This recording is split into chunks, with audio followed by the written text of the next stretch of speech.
I think it's time to start, if you agree. So, hi everyone, welcome to this weekly community call. I see you are filling in your names in the Who Joined section in the HackMD. So if you haven't already done it, please add your name there. During this call, the CNCF code of conduct applies, so please be kind to everyone, be kind and nice to everyone.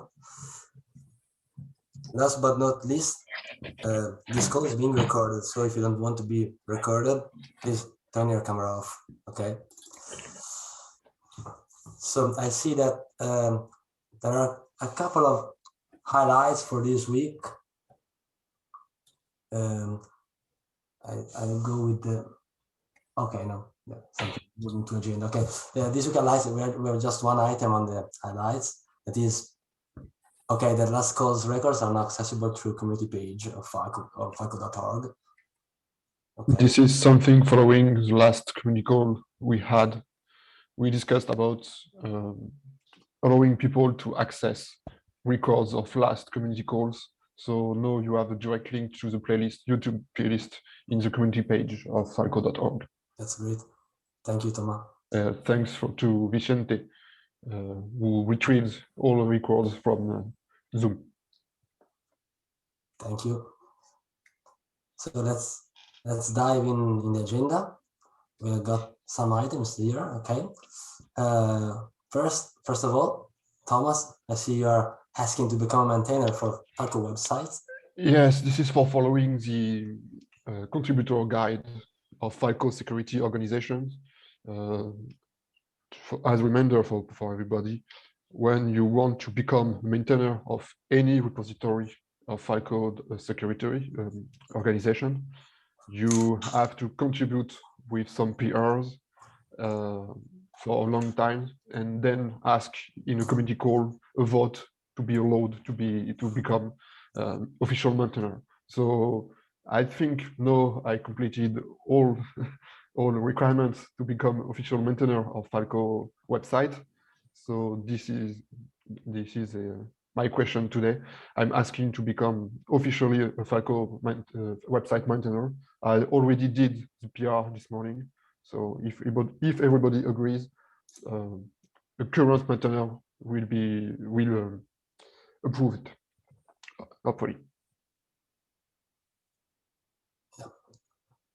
I don't know if there is any Falco website maintainer over there that wants to talk. Nobody? No, yeah, I think Thomas made in time a lot of very valuable contributions, and I think he respects our guidelines to become a maintainer, and we can definitely have a conversation in his PR about this. But I don't see personally, obviously, I'm not the community, but I personally see, and I don't see any blocker for this. That's great. We just see a blocker that is the PR has actually to be rebased because it has a merge conflict in the master branch. But for other concerns, I totally in support of this. The next item, I see that Gilles is asking about performance measurement and comparison of kernel probes. Hey, yeah, so basically I've been, so I'm Giles, I'm from Red Hat ACS, and I've recently been doing a bit of performance measurement for the Falco probes myself, because we found that on heavier workloads on certain hosts, the difference in performance between kernel module and eBPF is quite significant, and we're looking to measure that difference. So I guess the question really is in two, excuse the cat, sorry. Two-factor question really. One, I have some data and some approaches that I'd quite like to share if you guys would be interested. And I'm also interested to see if you guys have done any work in this space already, and whether we could sort of collaborate a bit on this kind of work. I recall there was a blog post or something about it. And I'm not sure there was any details about the testing approach whatsoever. Cool. I didn't realize there was a blog post. Do you have a link? Search for it. I'm looking for a pull request of mine where I made some benchmarking a couple of months ago, I guess.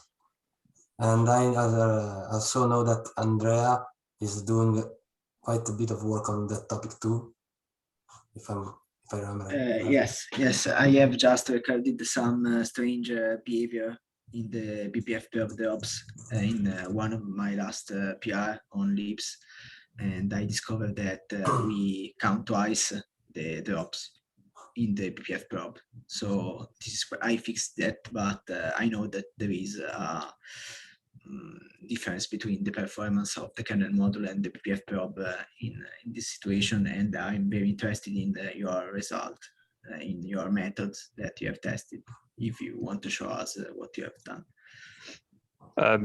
Yeah, I don't have anything that I can share today. Really, it's not in a particularly shareable form. But yeah, I guess the sort of cliff notes is that sort of fundamentally eBPF is just slower. Like all things considered, it's going to be slower. So the work that I'm doing at the moment is around sort of reducing the number of events that we capture. And I know there are sort of filtering mechanisms in place already. But I think for our use case, we're only interested in a very small subset of events, so we can get quite good performance improvements there. But anyway, I don't want to go into details too much, but Yes. I will put something together and share that around if people are interested. Yeah, this is really interesting, but this is a filter on the kernel side or on the user space side? On the kernel side. Okay.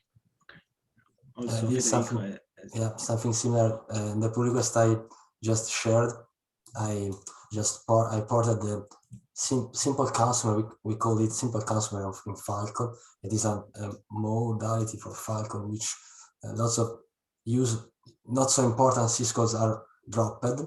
They were dropped in user space, and then with this pull PR that I just shared, I ported the dropping into kernel space, and we gained quite a bit of performances.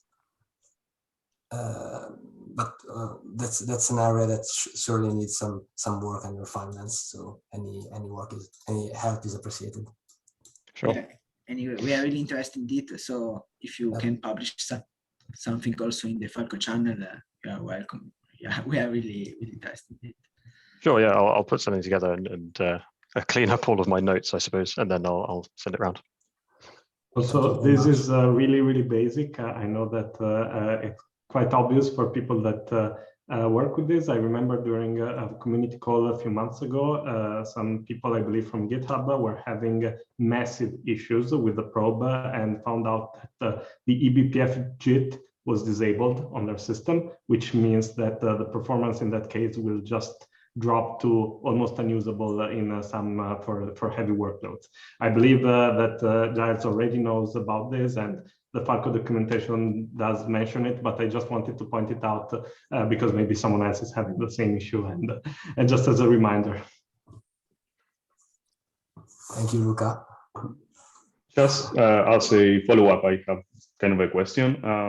Since there's been some work on filtering specific syscalls at the kernel level, has there been any thought put into like expanding that functionality to make it maybe configurable for like third parties using the libraries repository? Maybe just dropping entirely things that we don't care? We thought about that. Indeed, my first iteration was allowed to do that, but we then decided that it was quite, it could be dangerous to leave that freedom to users, because you can, some syscalls are required, for example, to manage container-related events. Yeah. It is not so easy and for the users to understand that, and we said just drop what we are sure that is useless and go on and go with that. If I remember correctly, the conversation, sorry, Mauro, just to give you a little bit more context on this, what Fede says is basically that we wanted to prevent users from accidentally disable syscall in which they were actually interested in. So we wanted to, it is a trade-off, of course, performance against like adoption friction. So we gave more value to the second one, but I mean, this is not a final decision, of course, and also is a trade-off, so it has disadvantages. Yeah, I'm just asking because it totally makes sense to not allow users to configure this directly, because like anyone can just screw up everything in like a second. But since we really care about like just some specific syscodes, and we have like, if we are using the Falco probe, which we are basically having like this huge net that catches a lot of syscodes that we don't really care about. So since we are only using the library, would you be open to the idea of making it configurable at compile time, for instance? I think for myself, I think it could make sense, and I'm open to review an PR in that direction. Okay. I agree on this. So you mean also no, go ahead, Angelo, please. I was saying there is also the dropping mode, which is not selective, but you can set the sampling ratio. Okay. Yeah, of course you're losing something, but yeah.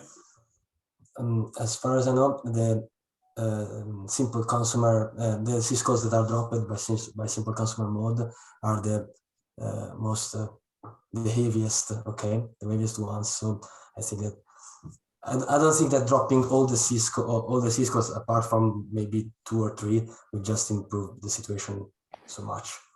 I guess, but that's just, I don't know. I'm open to see benchmarking. Yeah, I know the guys in the team have been doing some work, like trying to just completely remove some of the trace points, which obviously that's an improvement because we don't use any CPU at that time. But I just wanted to know if you guys would be open to like having something similar that can be enabled at compile time, so that third-party users of the libraries can just like flip a flag and just remove everything that they don't need. It would be great. Yeah, of course, it depends on the workload. Yeah, definitely. It would be pretty specific. Obviously, if we were to implement something like this, the default behavior should be like what Falco already does. You know, just if you don't put any flags or anything, just compile everything and get everything done. If you want to drop something, explicitly add a flag somewhere for compile time behavior change. Nice. Yep. Makes sense. Thank you very much. I'm waiting for your patch. Cool. Thank you. Okay, let's move on to the next and final item, I see. Falco fix. Jason. Yeah, Jason. Yeah, so I've been discussing with some other maintainers, and since the last Falco release of 1 month ago, we thought that there are some valuable contributions that would be worth having in a patch release for Falco, which would be, for example, the 0.31.1, and those contributions include some more stability on the eBPF compilation. We also fixed some configuration for the plugin system, and there's been added a Falco rule, some little minor things that are worth using before the next big release. Plus today Luca Guerra opened a very good PR that definitely makes monitoring some specific syscalls more solid and more definitely more secure. And I think I talked with him, and it will be a great candidate for the release manager of this little patch release. So I'm gonna leave the ball to Luca to talk about this. Thank you, Jason. So of course, since the most of the code in this case is from me, and actually alongside Lorenzo, who's not in this call today, but anyways, oh, there you are. Lorenzo is here. For some reason, I didn't see him. Anyways, yes, I would be very happy to be the release lead for this. Also, I've never followed, let's say, I've never been a release lead in this sense, and since I've been doing some work on Falco, I'll be very happy to do it. Of course, thanks to with the help of the existing maintainers. Also, since thank you also to the maintainers for allowing a hotfix release for this, especially since in this case we are going to modify a little bit some parameters that we are going to send from the kernel to user space, and it's I think it's great to have this release so that we don't have a massive release that has a lot of modifications. At least we are getting some of them in to system calls that we use a lot, such as open and so forth. If you're interested in the specific modification, you can take a look at the PR, which I'm going to link, or if Federico, you already have it open, you can link it there, along with some recent modification, which are actually quite a lot that happened since the last Falco release. And yes, so that's it. Please, if you have any comments, we're around, and I will follow the procedure as instructed and as I read in the documentation to cut a new release, issue new driver builds, and perform testing. In addition, I did a bit of performance testing with the Falco event generator to see that we are not negatively impacting by adding some parameters to the system call, and I didn't find anything that would help a release. So please, thanks a lot, Jason. Thanks, Falco maintainers in general. So thank you, everyone. So I see that there are no more items in the agenda. Is there anything else relevant? Okay, Thomas. Yes.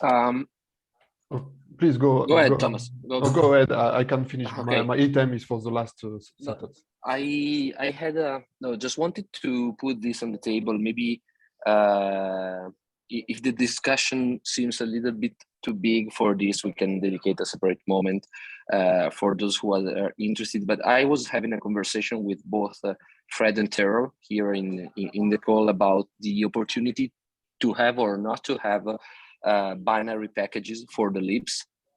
This is a side effect of some of another discussion that we were having. So my personal point of view is that I don't see any precise use case for having RPMs or DEPs or similar packages just for the libs. But I wanted to throw it on the table just to collect more opinions, and because maybe I'm missing something. Fred, feel free to integrate if I miss anything. Yeah, no, that's great. I agree with you. Yeah, I just wanted to hear from the guys from the community what you think. So the question would be, has any one of you in mind a use case for a compiled and binary package of just the libs that we might be missing? And I guess the point of view here is to enable consumers of the libs, right, to use it in their dev2 chains and build their own tools, or improving the build to chain of Falco itself. So that's the point of view. And we'd like to know if there is an advantage of having the binary packages versus having, for example, a base Docker image for the libs. Yeah. Anybody has an opinion? That would be great. Otherwise, we can take on the channel, I guess. We actually use the libraries as a sub-module. So I don't know. I see that we could instead use an RPM or a dev, but. So you are currently building them from a sub-module, right? Yeah. Yeah, we also have dedicated changes of our own on a separate fork. So the binary package is not viable for us at the moment. But once we upstream everything, maybe it is. Right. One question I have, and I think it's something that maybe will be discussed in the future, or maybe you already thought about it, is that in order to have a binary package or something that you can use as a library, I believe it's very important to have an API, let's say, or know exactly where you can, what stable functions you can call in order so that the different clients can at least have some degree of certainty that it won't break between minor releases or something like that. Have you thought about this, or do you wish to discuss that? That's a very good point. We briefly talked about it, documenting what is in there in the libs today, bring that to the surface, and then maybe we can, I guess, start a discussion on saying, hey, this is going to be our API, and we'll be very careful about keeping backwards compatibility and things like that. So yeah, I think we started talking about this. We didn't go too deeply, right, Zook? Yeah, Michaela? Yeah. So I think we basically. Oh, Fred, I didn't mean to. No, go ahead, Tara. No, I was just going to say that, yeah, our plan right now is to, because we wanted to give some love to the libs, and you know, make them a little bit more consumable by, you know, people or, you know, different projects that want to be able to use it. We're right now we're creating a base image that just has the libs, and so that if you want to go and build, you know, let's say like a collector or something like that, that uses that you can basically just build off of it. And then kind of our plan was to move into you know, starting to document some of those APIs, the common ones that are used, show some hello world you know, kind of examples, and maybe write a few blogs. So that's kind of where we're heading on this front with that stuff. We're also looking at right now actually in discussion with Michelle and Luca a bit on adopting sort of a UBI version of the image, so that people that want to do, you know, Red Hat certifications or things like that, that would be available to them through that. So that's kind of the direction that Fred and I are heading in. Yeah, maybe after we complete this, I think milestone, Taro, I think I really like the idea that Luca brought in, just to think about what would be like a stable interface, right, that we'll maintain for the libs as well. I mean, if that's the goal, right, of supporting this as a library, I think that would be very cool. I mean, documenting it, of course, and yeah, so maybe something to talk once we have those few steps completed, I guess. Thank you so much. I'm really interested in this because on a very high level, Falco libs are not that complicated. If you think about the functionality that we use in our clients, it's not super complicated, but the devil is in the details. There's a lot of stuff that maybe even when I'm working on Falco, for example, I don't see other uses of the libraries, and I wouldn't expect us to come up with something stable from day one, but of course, a move. I think that's a move in the right direction. And also, you mentioned UBI. I'm always supporting on this. Actually, the T-shirt I'm wearing is from another Red Hat certification that I worked on. This is for some other project, but also I always happy to discuss that. And please, with whatever channel you prefer, we can try to have this discussion. Of course, it's not the simplest of things, thinking about an API, but I think it's something that libs need. Awesome. Thanks, Luca. On the API topic, I recently worked on libsysp for a PR, and I noticed that there is, you probably know this, but there is a macro called sysp public on some classes and methods, which I don't think is faithfully respected, but it's some sort of at least an indicator of what an API in theory should be. So maybe that's a good start, you know, to look into this.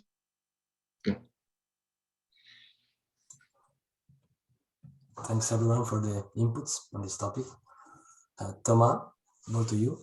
Yeah, as you may know, Pop is not longer a member of SysDig directly. He is still involved in the Falco community, but he is not directly at SysDig now. But I would like to keep his whole habit about contributor of the month. So I know we didn't have a contributor for a while now, 2 months, but I will send today an invitation to everybody in the Slack channel to nominate someone or several people for the contributor of the month. It will be for January and February, of course, so nominate anybody you want. Thanks.